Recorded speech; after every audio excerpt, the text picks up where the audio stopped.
नमस्कार, आदाब। आप देख रहे हैं खबर अड्डा और मैं हूं आपके साथ सुम्बुलीरम।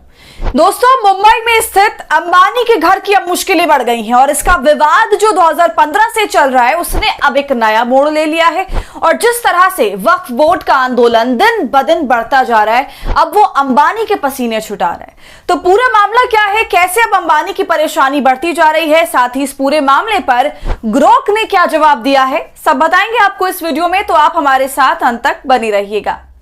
दोस्तों, भाजपा सरकार अब तक मुसलमानों के लिए जितने भी बिल लेकर आई है, जिन्हें वो मुसलमानों के हित की बताती है, मलाईदार बिल बताती है, अब चाहे वो 3 तलाक का मामला हो, धारा 370 हो या अब वक्फ बिल हो, इन तमाम बिलों में अपनी मनमानी करके भाजपा सरकार ने इन्हें अच्छा बताया है, लेकिन असल में ये बिल्कुल विपरीत होते हैं। और साथ में सरकार का ये मकसद होता है कि मुसलमानों के हाथ से हर वो खास और मजबूत चीज को छीन लिया जाए। और अब वक्फ बिल की बारी है, जिसके पीछे सरकार हाथ धोकर पड़ गई है। इस मामले में भारत के सबसे अमीर व्यक्ति मुकेश अंबानी की प्रॉपर्टी जिस तरह से जुड़ी हुई है, उसने इस बात को और पुख्ता कर दिया है कि भाजपा सरकार क्यों इतना पीछे लगी है इस बिल के। लेकिन दोस्तों, सरकार की मनमानी को आसानी से एक्सेप्ट नहीं किया जा रहा। और अभी आपने देखा कि कुछ दिन पहले ही वक्फ बिल में संशोधन को लेकर all India Muslim personal law board जो है जगह जगह जाकर विरोध प्रदर्शन कर रहा है। दिल्ली के जंतर मंतर में भी धरना प्रदर्शन हुआ और उसके बाद ये देखा गया कि एक QR स्कैनर लॉन्च हुआ, जहां 6 करोड़ के आसपास लोगों ने जेपीसी को यह जानकारी दी कि हमें यह बिल जो है स्वीकार नहीं है। मतलब 6 करोड़ से ज्यादा मुसलमानों ने साफ कह दिया दोस्तों कि हम इस बिल का विरोध करते हैं। तो वक्फ काफी दिनों से भारतीय जनता पार्टी और उसके लोगों का बड़ा प्रिय मसाला बना हुआ है। वक्फ बोर्ड के तहत जो जमीनें हैं, जो संपत्ति है, उस संपत्ति पर नजर बनी हुई है भारतीय जनता पार्टी की और उसके आसपास के लोगों की। और इन सब के साथ मामला अंबानी साहब के बंगले का भी जुड़ गया है दोस्तों, जिसके लिए यह दावा किया जा रहा है कि वो वक्फ की जमीन पर है। तो दोस्तों, अंबानी का मुद्दा तो भारत सरकार के लिए अहम है ही, भले ही वो खुले में इस बात को कबूल ना करें, बोले नहीं, लेकिन ये सभी जानते हैं कि भारतीय जनता पार्टी का गुजराती उद्योगपतियों से नाता कितना पुराना है, और वो भी ऐसे उद्योगपति जो देश के या दुनिया के सबसे अमीर व्यक्ति हैं। तो अंबानी का घर एंटीलिया को राहत तब मिलेगी जब वक्फ बोर्ड के बिल में बदलाव आएंगे। भारतीय जनता पार्टी इसमें अपने लोगों को घुसाएगा और अपनी मनमानी करेगा, तब कहीं जाकर वो लोगों को, अपने लोगों को फायदा पहुंचा सकता है। और दूसरी बड़ी बात दोस्तों वो ये कि इसके साथ साथ मस्जिदों के नीचे मंदिर तलाशने से लेकर मस्जिदों को अवैध बताकर गिराने तक का जो खेल चल रहा है, आपने देखा उत्तराखंड में, हिमाचल में और कई सारी जगहों पर जो ये खेल चल रहा है, इसको और आसान बनाने के लिए वक्फ पर कानून लाने की बात चल रही है। और इस पूरे बिल में भाजपा ये चाहती है कि मुसलमान के अलावा गैर मुसलमान लोग भी इसकी कमेटी में शामिल हों और वक्फ बोर्ड की जमीन की मिल्कियत यानी कि ओनरशिप को तय करने का जिम्मा डीएम साहब या फिर साहिबा को दिया गया है, यानी डिस्ट्रिक्ट मजिस्ट्रेट को।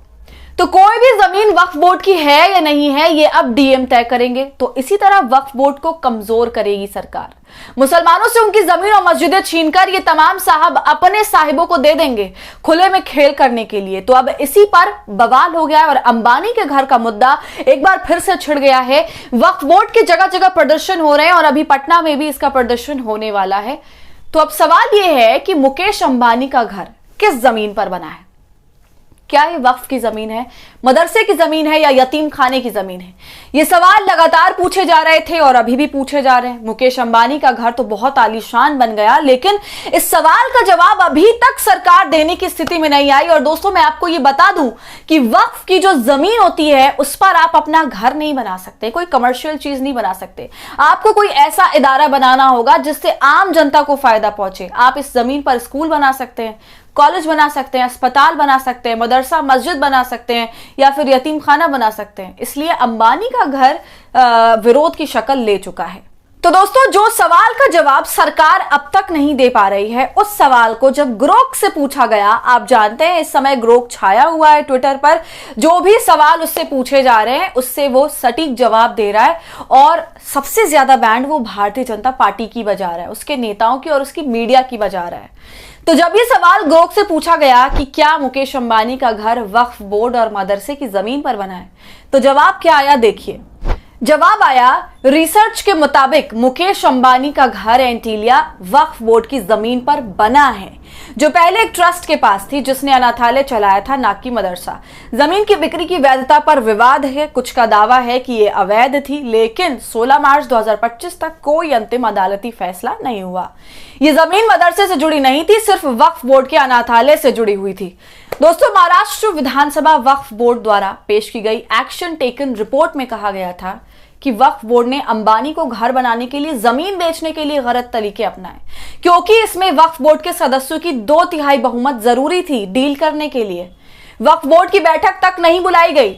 रिपोर्ट में चैरिटी कमिश्नर के फैसले को भी यह कहते हुए गलत ठहराया गया कि वो वक्फ बोर्ड के मामलों में सुनवाई के लिए सक्षम अधिकारी ही नहीं है। रिपोर्ट में कहा गया कि वक्फ के मामलों पर फैसला वक्फ बोर्ड ही कर सकता है। रिपोर्ट के मुताबिक डील का कोई महत्व नहीं होता। वक्फ बोर्ड की प्रॉपर्टी को निजी उपयोग के लिए नहीं बेचा जा सकता, क्योंकि यह ट्रस्ट की संपत्ति होती है। तो दोस्तों, ये तमाम बातें लगातार चल रही हैं जिनका कहीं भी अंत होता दिखाई नहीं दे रहा। तो वहीं दूसरी तरफ जंतर मंतर में प्रदर्शन करने के बाद वक्फ बोर्ड की तरफ से ट्वीट भी आया और कहा गया कि all India Muslim personal law board और तमाम मुस्लिम संगठन कई बार स्पष्ट कर चुके हैं कि वक्फ संपत्तियों पर सरकार का कब्जा कभी नहीं होने दिया जाएगा। वक्फ संशोधन बिल 2024 की भारत के मुसलमानों ने पूरी तरह से खारिज कर दिया है। सरकार के मुसलमानों की धैर्य की परीक्षा नहीं लेनी चाहिए और देश को लोकतंत्र की बजाय तानाशाही की ओर नहीं ले जाना चाहिए। अल्पसंख्यकों की संपत्ति जब्त करने का प्रयास सरासर कुंता है, जिसे कोई भी न्यायप्रिय समूह स्वीकार नहीं कर सकता। हमें अफसोस है कि एनडीए की सहयोगी पार्टियों ने मुसलमानों को उनका हक दिलाने में अपनी भूमिका नहीं निभाई और बीजेपी के सांप्रदायिक एजेंडे का समर्थन किया। हम विपक्ष के धर्मनिरपेक्ष दलों से अपील करते हैं कि अगर ये विधेयक संसद में पेश किया जाता है तो वे एकजुट होकर इसका पुरजोर विरोध करें। हम सरकार से इस संशोधन विधेयक को वापस लेने और पुराने कानून को बरकरार रखने की भी मांग करते हैं।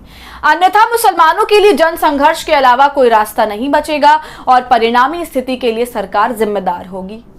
तो वक्फ बोर्ड ने दोस्तों ये साफ कह दिया कि मुसलमानों की संपत्ति पर सरकार कब्जा नहीं कर सकती। तो दोस्तों, अब देखने वाली बात यह है कि अंबानी के घर का क्या फैसला आता है और साथ ही इतने जो विरोध प्रदर्शन हो रहे हैं, क्या इसका असर सरकार पर पड़ेगा और वो अपना बिल वापस लेगी। आपकी इस पर क्या राय है, हमें कमेंट कर जरूर बताइए। वीडियो पसंद आई हो तो इसे लाइक और शेयर करें और खबर अड्डा को यूट्यूब पर सब्सक्राइब कर लें।